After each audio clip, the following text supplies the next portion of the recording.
The players have been standing their ground, and the players have been right this whole time.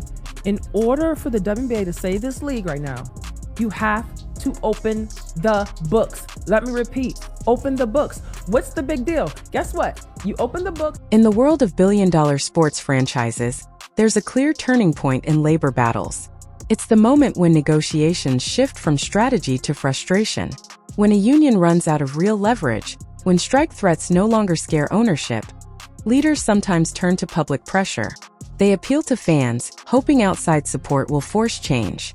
That's where things stand in the WNBA right now. Several former stars and strong union supporters have taken to social media to criticize team owners.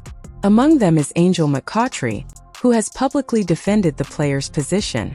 A central demand being repeated is for ownership groups to open the books and share detailed financial records to prove claims about league profitability. That request sits at the heart of the dispute.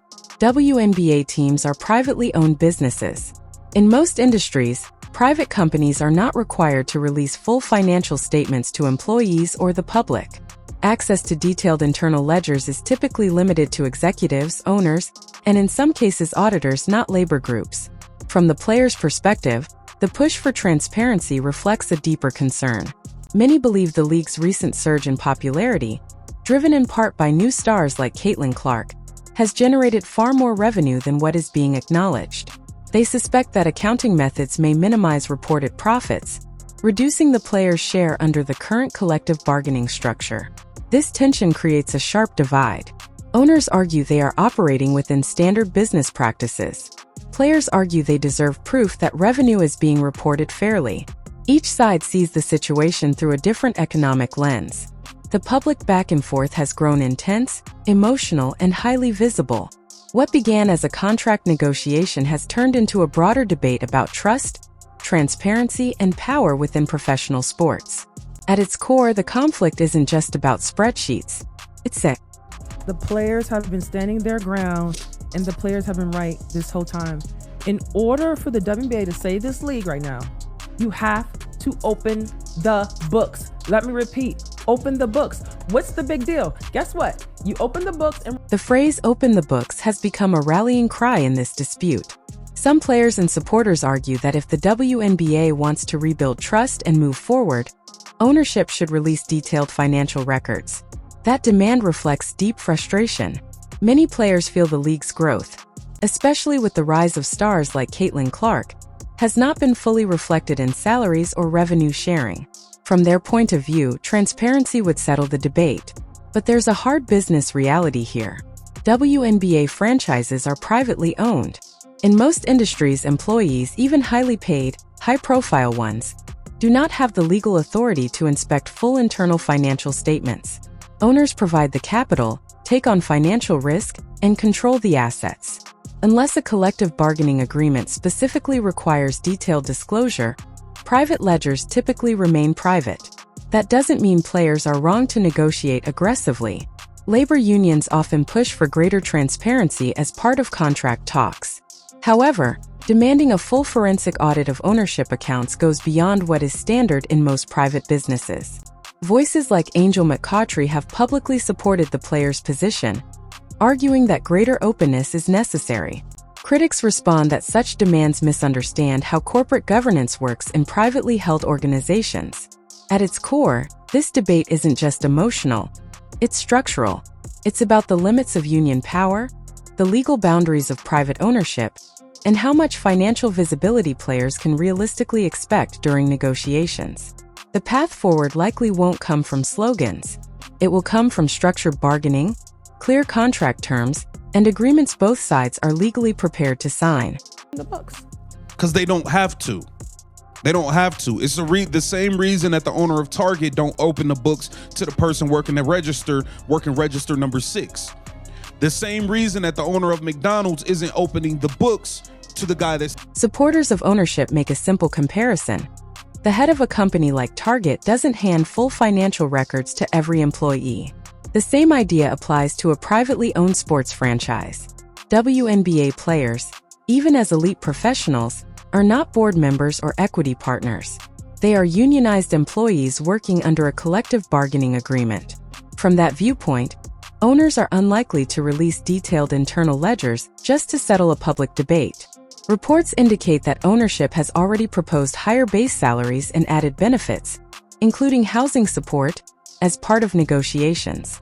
Their position is that compensation is determined at the bargaining table, not through public audits. But stopping the discussion there misses why players are pushing so hard. Many veterans believe the league has experienced major financial growth in the past year. The arrival of stars like Caitlin Clark drove record television ratings and increased ticket demand. The WNBA also agreed to a reported $2.2 billion media rights deal with partners including ESPN and Amazon. On top of that, expansion teams in Toronto and Portland have reportedly paid franchise fees exceeding $100 million to join the league. Players see those headline numbers and compare them to a salary cap that remains modest by comparison. That gap fuels suspicion.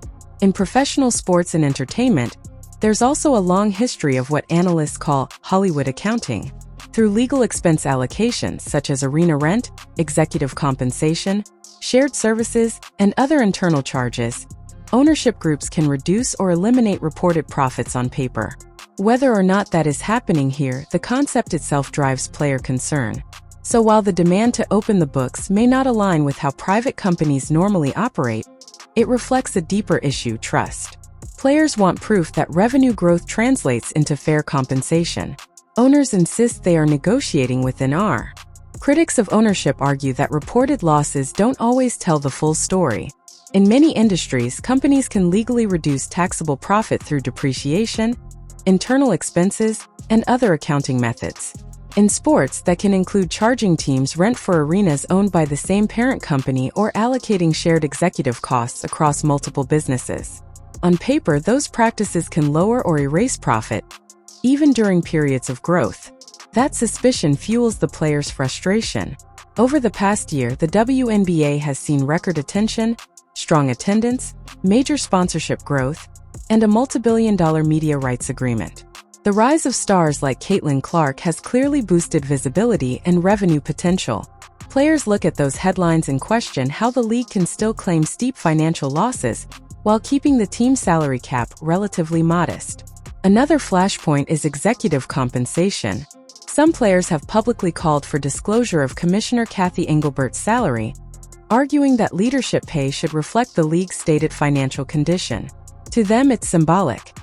If players are told money is tight, they want proof that executives are operating under the same limits. From ownership's side, there has been little public back and forth. Instead of debating online, they have largely stayed quiet. During the labor dispute, there was a period in which communication slowed significantly, and negotiations appeared to stall. Some analysts view that silence as strategic, allowing time pressure and internal union tensions to build as deadlines approach. Whether intentional or not, long pauses in talks can strain unity within a workforce. Different players may have different financial needs, career timelines, and risk tolerance. As time passes without progress, those differences can grow. At this stage, both sides are operating from deep mistrust. Players fear revenues are being understated. Owners maintain they off season to not respond. And I actually think they use the waiting game there as a part of gamesmanship to cause a rift between economic classes, because not every single player in the league can afford to miss the WNBA. In long labor disputes, time itself can become a strategy. Team owners in the WNBA have far deeper financial reserves than most players. Many ownership groups are backed by billionaires whose wealth extends well beyond basketball. They can afford a long pause in negotiations. Players, however, don't all stand on equal financial ground. A small number of stars, such as Breanna Stewart, have major endorsement deals and income from other ventures.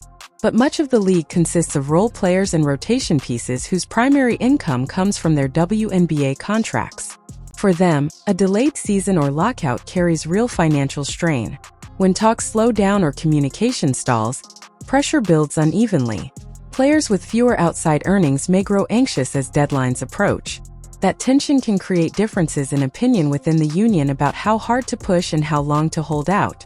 At the same time, the Players Association has been publicly calling for greater transparency from ownership. Critics argue that transparency should apply internally as well, that union leadership must clearly share strategy, risks, and financial realities with its full membership to maintain trust. Labor negotiations are rarely simple. They involve power, timing, messaging, and internal unity on both sides. If communication breaks down between owners and players or within the union itself, frustration can quickly turn into division. Ultimately, the strength of any union depends on solidarity and informed consent among its members. And the outcome of this dispute will likely hinge not only on what happens across the bargaining table, but also on how unified each side remains behind closed doors. Now, what about the lack of do y'all address the lack of transparency the agent said they're receiving from the actual players union? Do you guys address that? See, there's been a lack of transparency from the WNBPA to the players that it's representing and their representation. There are a lot of strong accusations in that argument.